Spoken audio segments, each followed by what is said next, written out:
নগৰ উন্নয়নৰ সচিবক ছাত্ৰ সংগঠন চমুকৈ উচুকাৰ স্মাৰক পত্ৰ প্ৰদান।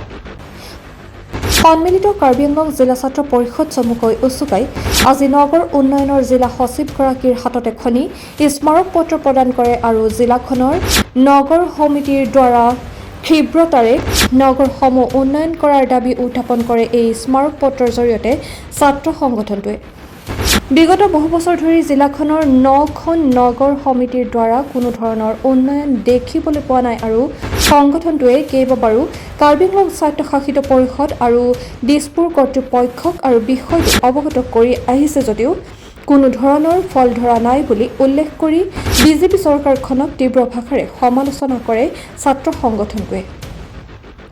আনহাতে বিজেপি নেতৃত্বাধীন চৰকাৰখনে নগৰ উন্নয়নত তিলমানো গুৰুত্ব প্ৰদান কৰা নাই বুলি অভিযোগ উত্থাপন কৰিছে ছাত্ৰ সংগঠন চমুকৈ উচুকাই। সেয়েহে অনাগত সময়ত কাৰ্বি আংলঙৰ নগৰসমূহ উন্নয়ন নহ'লে বিজেপি চৰকাৰখনেই জগৰীয়া হ'ব বুলি চৰকাৰক সকীয়াই দিয়ে ছাত্ৰ সংগঠনটোৱে।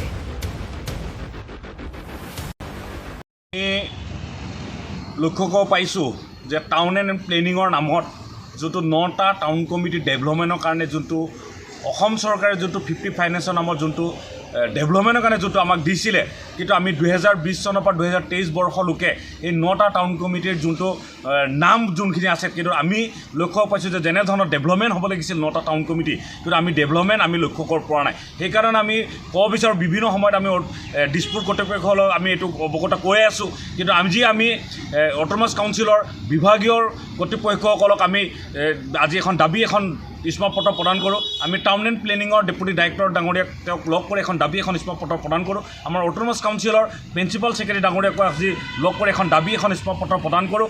আৰু যোনটো 9টা টাউন কমিটিৰ নামত যোনটো ফাণ্ড আৱৰ্তন হৈছিলে, সেই ফাণ্ড কিন্তু এলটমেণ্ট কৰা আমি লক্ষ্য কৰা নাই। সেইকাৰণে আমি তেওঁলোকক কওঁ যে অতি সোনকালে এইটোৰ ওপৰত তদন্ত হ'ব লাগে আৰু তেওঁলোকে আশ্বাস দিয়ে যে অতি সোনকালে এইটোৰ ওপৰত তদন্ত হ'ব।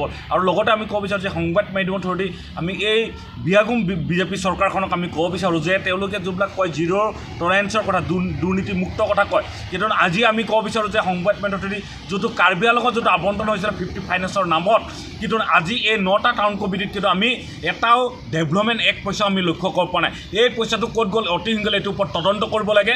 এই বিজেপি চৰকাৰখনক আমি এই আপোনালোকৰ সংবাদ মাধ্যমৰ থ্ৰুদি আমি তেওঁলোকক জনাব বিচাৰিছোঁ, বিভাগীয় EM ডাঙৰীয়াক আৰু আমাৰ অট'নমাছ কাউন্সিলৰ প্ৰভাৱশালী ডক্টৰ তুলিৰাম মহং ডাঙৰীয়াক, CM ডাঙৰীয়াক আমি আপোনালোকৰ যোগেদি আমি তেওঁলোকক ক'ব বিচাৰিছোঁ। আৰু লগতে ক'ব বিচাৰোঁ যদি অতি সোনকালে যদি এইটোৰ ওপৰত কোনো যদি ব্যৱস্থা নলয়, তেতিয়াহ'লে অনাগত দিনত উচুকা তৰ্কৰ পৰা আমি গণতান্ত্ৰিক আন্দোলন কৰিবলৈ বা আইনী প্ৰচেছত যাবলৈ আমি বাধ্য হ'ম আৰু সম্পূৰ্ণ জগৰীয়া হ'ব এই বিজেপি চৰকাৰখন।